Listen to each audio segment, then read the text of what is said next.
이건 정말 깜짝 놀랄 소식이죠. 중국의 전기차 회사 니오가 신차를 출시했는데 어마어마한 내용이 담겨 있습니다. 사실 하나하나 따져보면 우리나라의 현대자동차나 독일의 아우디, BMW처럼 기존 회사들도 다 준비하고 있는 내용인데 이 중국 회사 니오는 과감하게 신차 발표를 해버렸네요. 뭐가 그렇게 대단하냐면 말이죠. 이 니오라는 회사의 신차 ET7에는 테슬라보다 3배 멀리 보고 7배 빨리 계산하는 기술이 들어갔습니다. 테슬라의 자율주행 기술이 상당히 높은 수준이라고 말했었는데 이 차는 이보다 훨씬 뛰어난 성능을 가졌다는 거죠. 이 니오의 ET7은 자율주행 기술이 지금까지 나온 차들 가운데서 가장 앞선 모습이에요. 중국 서남부 수촨성 청두라는 도시에서 1월 9일날 발표한 내용에 따르면 주변을 인식하는 카메라는 테슬라보다 3배 성능이 좋고요. 해석하는 프로세서, 그러니까 컴퓨터가 들어가는데 그거는 무려 7배나 성능이 좋다고 합니다. 니오의 ET7에는 카메라가 8메가픽셀급, 그러니까 800만 화소급 카메라를 사용하는데 테슬라는 지금까지 1.2메가픽셀, 그러니까 120만 화소? 120만 화소의 카메라를 8개 사용해서 주변을 인식했었죠. 니오는 아큘라라고 부르는 이 기술을 넣은 겁니다. 또 하나 테슬라에는 사용하지 않는 기술이 니오에는 들어가는데요. 바로 라이더입니다. 자율주행차라고 TV나 이런 데 나오는 거 보면은 위에 동그랗게 빙빙 돌아가는 게 있죠. 그게 바로 라이더예요. 최근에는 아이폰에도 들어가면서 엄청나게 빠른 속도로 대중화가 되는 중인데요.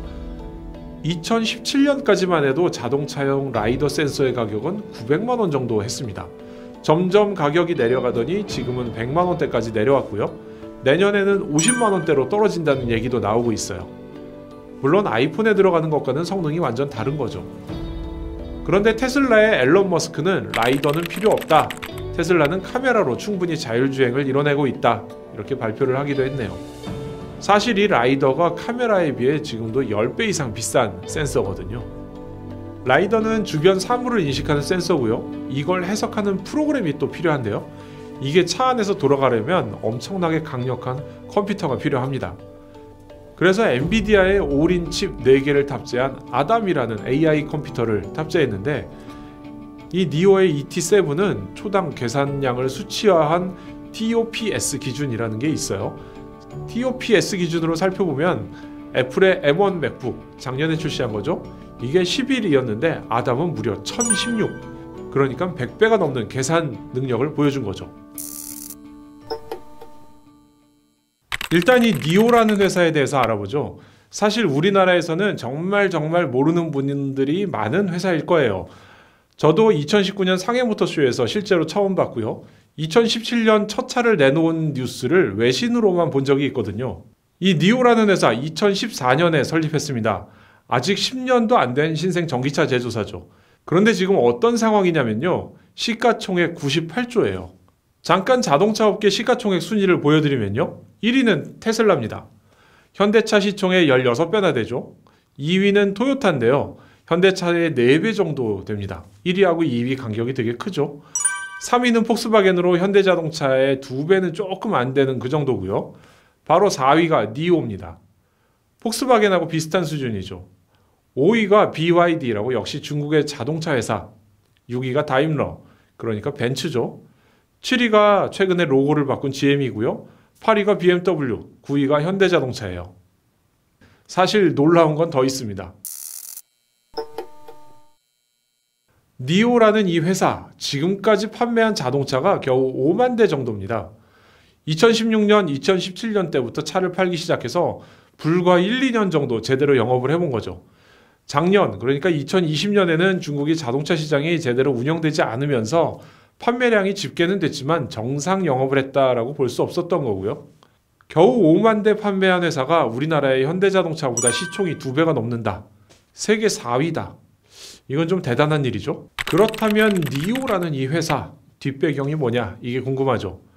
2014년 중국에서 전기차 회사 니오가 탄생을 합니다. 여기에는 아시아 시총 1위이자 중국의 인터넷 기업인 텐센트라는 회사, 그리고 우리가 잘 알고 있는 노트북 회사 레노버, 그러니까 IBM 노트북을 인수한 회사죠.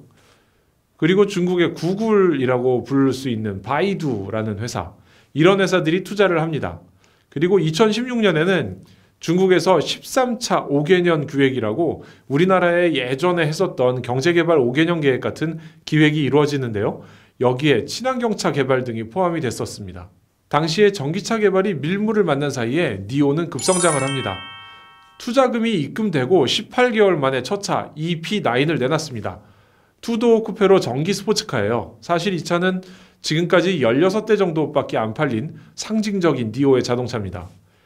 그 뒤로 본격적인 궤도에 오른 것은 2018년 SUV ES8을 만들면서부터입니다. 이 차는 출시 첫 해에 8,101대가 팔리는데 2019년 5월 중국 상해 모터쇼에 가보니까 상해 시내에서 은근히 많이 주행하는 것을 목격할 수가 있었어요.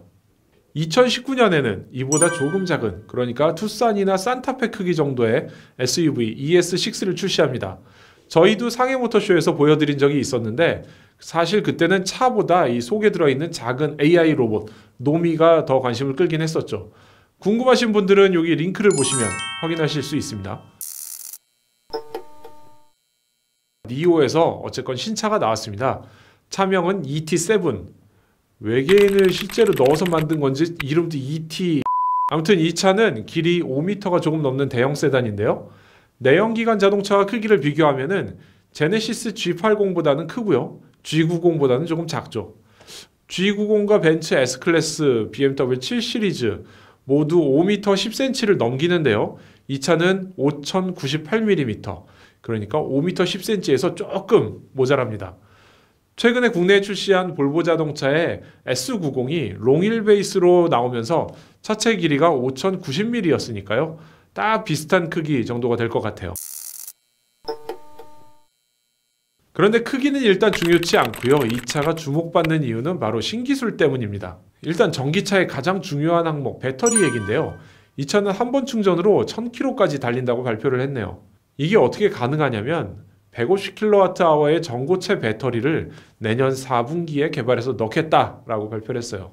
전 세계 많은 회사들이 개발은 하고 있지만 아직 발표하지 않은 이야기인데 니오에서는 내년에 넣겠다고 발표를 해버렸습니다. 일단 이 차는 70kWh급의 배터리로 사전 계약을 받는데요.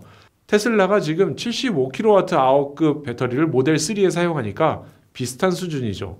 이 배터리를 끼워서 일단 내년 1분기에 고객 인도를 시작하고요. 더 독특한 것은 나중에 배터리를 바꿔주는 옵션이 있습니다.